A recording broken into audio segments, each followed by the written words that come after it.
This is Coach Collard. I'm here with Little Pink Houses. I'm here with Boom Shakalaka, Rob Kenneth from coaching staff as well with Little Pink. And then we've got a special guest, Jennifer Kuykendall from Biloxi, Mississippi. So, Jennifer, say hello if you will. Hi. Right on. So, super, super excited to have you on, and I really appreciate you taking time. We're doing what's called the Affiliate Spotlight. And if you would just kind of give us a background of how you came into Pink, how long it's been, and how you got to this phone call right here. And we'll talk about the deal as we go through. So you don't have to talk about the deal, but just where'd you find Pink? How'd you guys get involved? And what's it been like for your first few months, I guess? Okay, so I was searching for extra income, avenues of extra income, and I found Little Pink Houses of America through YouTube with VIP Financial Education, Yeah. Michael Pillmore. And I wanted to get into some real estate, and he strongly recommended doing this, and I trust him, and I just went for it. So that was in June, I think. Maybe it was May. Anyway, we got to training in June and had a lot going on until about August 10th. Got my first deal in August and closed within 60 days, or got a buyer within 60 days, very quick. And I remember Jeff saying that it takes 45 to 60 days. And it was 1 out of 10. And I remember this deal being my 10th and my first yes, and it was my 10th phone call. And then it was 45 to 60 days, and it was within 60 days, and we just closed last week. So here we are.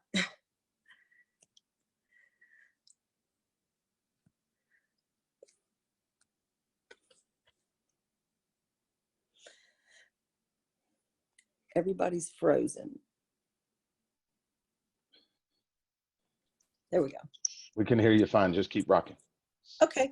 And that was just kind of quick. Let's see. What else what else was the question? Specifically, you were saying it's your 10th deal. Was that your 10th conversation, 10th seller? Yes. Okay. Yes. 10th conversation. That's Got it. And so how do you feel about making the pitch and following the script and that type thing? And was it one of your corporate leads that Jeff or Tim set for you? Or not Jeff or Tim, Crystal? It was a corporate lead, yes. And Jeff made the phone call, I think. It was Jeff or Tim. And I have made a few phone calls. I'm not comfortable yet. I feel I'm not comfortable staying on track. I think I'm comfortable talking to people. But anyway, that one was a corporate, and Jeff or Tim got the appointment for me. I've gotten a few appointments with my own phone calls from a corporate lead, but I called. So I'm not real comfortable yet, but working on it. Okay. So I went and met with the sellers. It was my very first appointment, very first deal. And I just pulled that professional, pulled the professional out of my back pocket, and I had been studying and listening, and I just started telling them what I've learned, telling them by the script and how everything works. And we are people, and so we were just able to make them feel comfortable, and we had great conversation, and he felt comfortable with the plan. And he also said, well, my wife is not with me, and she's out of town, but she'll be back in town next week. So let's come back. So it was like, okay. So we came back, and she was great. And she drilled me with 10 more questions than he did. She was the brain and the detail person. And so I liked her a lot, but we connected well with them, and that's important, to connect with them. And For sure. Yeah, that was real important. I feel like people trust me, and they trust us. And so anyway, we got our paperwork signed, and I started the marketing just like you guys taught us. And the phone rang off the hook, and I was able to find a great couple, and I felt really good about them. I think that some people you're not so sure about, and then these people I felt really good about them. So I thought, anyway, so we showed them the house. I think we showed them twice. And we sat with them, and we had to hold her husband's hand a little bit to pull him on board. She was more excited than he was. The buyer's husband? The buyer's husband. Okay. Yeah, that was interesting. That was a surprise. I wasn't expecting the wife to be all on board. I'm assuming that he's on board too. And then when he came, he had to get on board. We realized that. We were like, oh, we got to win him now, you know. So Was he there? Was he there in the first showing of the house? No, he was Okay. not.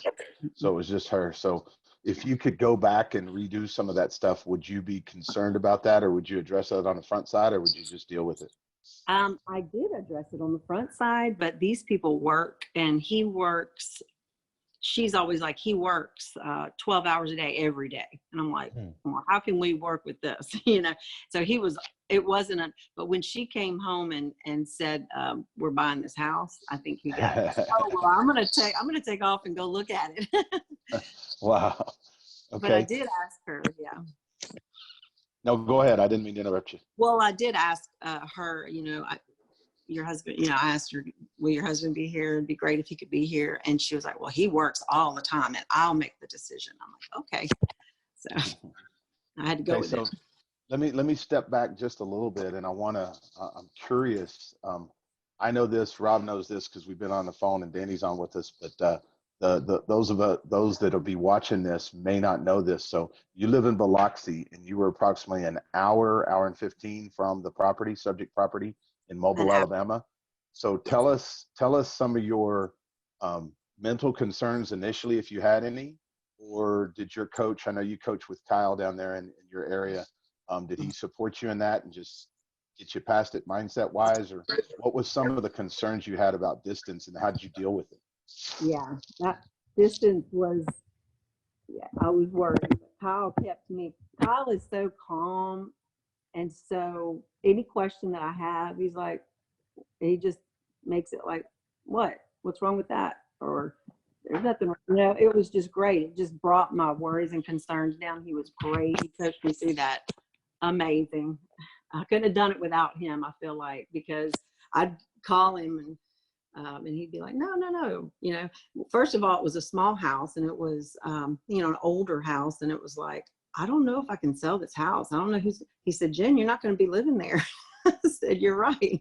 So I took it on, but I just qualified the buyers. I tried real hard to ask the questions and make sure that I sent them pictures first to make sure that they were really interested.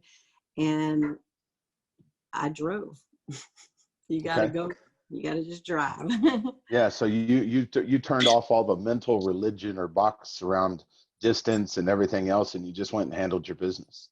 Yes. And I've overcome the distance thing in my life in the past. I'm used to doing what I got to do, and an hour drive isn't a big deal to me. Yeah.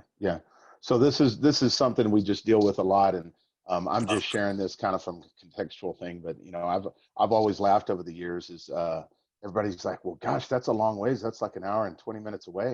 I'm like, man, short of going to Mexico or Canada, like I'm driving for a deal. Let's do this, right? That's it. So, that's how I feel about it. Mm-hmm. Cool. I'm thrilled to hear that. So, and let me add one thing. Please. I only drove there 3 times. So 3 times total. Got it. Mm-hmm. Got it. Did you end up showing other buyers, or was just this one couple? The nosy neighbor. What a waste of time. But that's okay.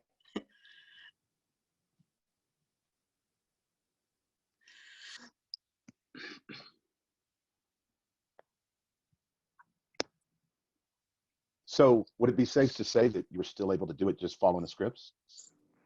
Yes. Okay, great. Exactly. If we disappear or something pops up on your screen, as long as you can hear me, don't sweat it. Just let me start waving if you can't hear me. Okay. I can see you fine. Okay. Okay, so with the script for the buyer script, I think it's really important for people to understand that that pre-qualifying somebody is not you, the affiliate, knowing everything. It's just simply following the questions that we've shared with you, that you pre-qualify the person. Do you have a down payment? Do you have monthly income? Are you able to move, so to speak? Tell us some of the conversation around that with your buyers. Oh, it's been a few months, but I try to ask what kind of money they're working with, and if they can afford the monthly payment, and I give them a ballpark. I say Right. we need to be in the ballpark of this. Is this, what are you paying now? And what are you working with as far as your down payment? And can you come up with more if we needed you to by the time of closing? All of those questions. The buyer usually starts talking, and letting you know their situation. Or I'll probe into it a little bit. And that's not going by the script, but I'll just, ask a few questions based on what they're saying. And then they just start talking. And, we work close to that area, and it just started making sense that this is great for them, Okay. Okay. So do you happen to remember, did they have a situation where they were renting, or were they leaving somewhere and it was just perfect timing? What was the logistics, I guess, of their situation? They were currently renting, and they wanted to be closer to that area. And they had been renting for 5 years. And that was another plus. I thought, okay, they're pretty consistent in the same place. They were renting in the same place. Sure. They just ready to have their own place. And they're older. It's an older couple. Okay. He's 60 and she's 50-ish, somewhere in early 50s. And so they Okay. were ready.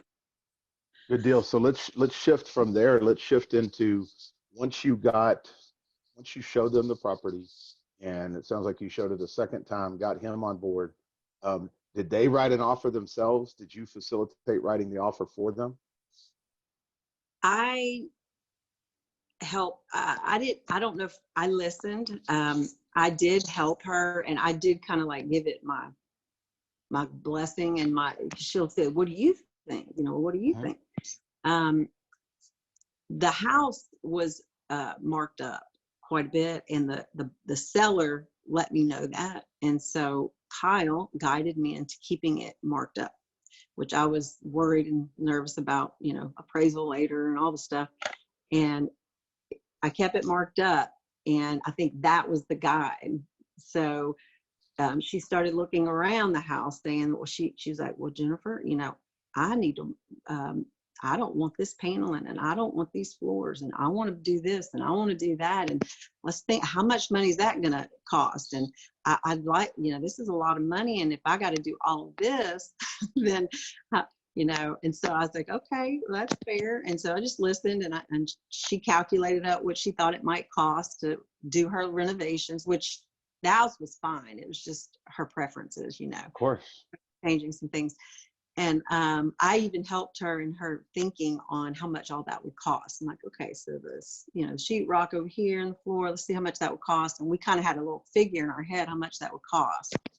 And she offered a price based on that cost, which was well within what we could work with. And for me to get my fee plus make the seller happy. And Okay. so we went with it. I think Good that's fair, and let's put that down. And I just walked her through it. And in my head, I know my numbers, and so I said I can work with that. So I feel pretty good in a lower price point home like that. And What was the price point? it was 110. Okay. But the sellers told me that they knew that it wouldn't appraise for that, and they were thinking it would appraise more like in the 80s. So I was a little concerned about that. So I got a local realtor who called me to try to, sell the house. Try to list the property. Sure. Mm-hmm. And I met him, and I said, let's meet. And that's my attorney in Mobile now that I know. I'm trying to, make friends with attorneys. Not attorneys, realtors. Realtor, sure. So he's my contact, but he did a comparison for me, and got it at about 85, Okay. and the seller wanted 95. Okay. And so the offer was 100, and so I got 5, and they had 5,000. So Okay. they were. I pulled them up to 5,000, and I figured I would take 5,000. First deal, I'll Sure. take 5,000. So 5,000.